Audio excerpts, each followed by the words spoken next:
అయితే ఇరాన్ మీద దాడి చేయడానికి కొన్ని ముఖ్యమైన సమస్యలు ఉన్నాయి.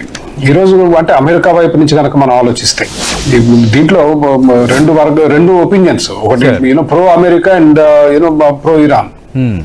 భారతదేశం మీకు ప్రధానంగా ప్రో ఇరాన్ వాదనలు వినిపిస్తాయి, కానీ అమెరికా ఇజ్రాయెల్ వైపు వాదనలు. అమెరికా వైపు నుంచి ఆలోచిస్తే అమెరికా ఇజ్రాయెల్ నమ్మేది ఏంటంటే ఇరాన్ పౌరులు వాళ్ళ వైపు ఉన్నారని. అమెరికా వైపు ఇరాన్ పౌరులు అక్కడున్న ముల్లాల పాలనకి ఐఆర్జీసీకి వ్యతిరేకంగా చాలా భారీ ఎత్తున ఉద్యమాలు చేశారు, వేలలో చనిపోయారు.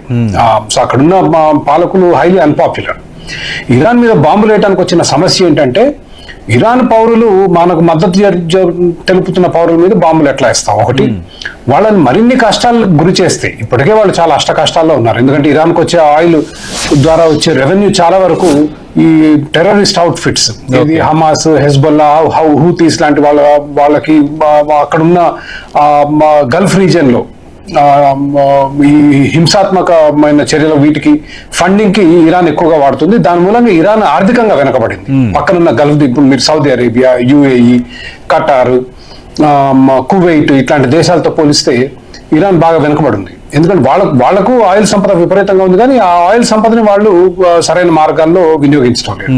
సో ఇరాన్ ప్రజల్ని దూరం చేసుకోలేరు అమెరికా కానీ ఇజ్రాయెల్ కానీ. కాబట్టి పిచ్చి పిచ్చిగా దేని పడి దాని మీద బాంబులు వేసేయడం, దాడులు చేయడం అనేది జరగదనేది నా భావన. రెండోది, ట్రంప్ చేయగలిగేది ఏంటంటే ఇరాన్ ఆయిల్ ఇన్ఫ్రాస్ట్రక్చర్ మీద బాంబులు వేయగలడు, ఇరాన్ పవర్ సెంటర్ ఏది విద్యుత్తుకు సంబంధించిన వాటి మీద వేయగలడు. కానీ అది చేసినా కూడా ప్రజలకు చాలా ఇబ్బంది వచ్చింది.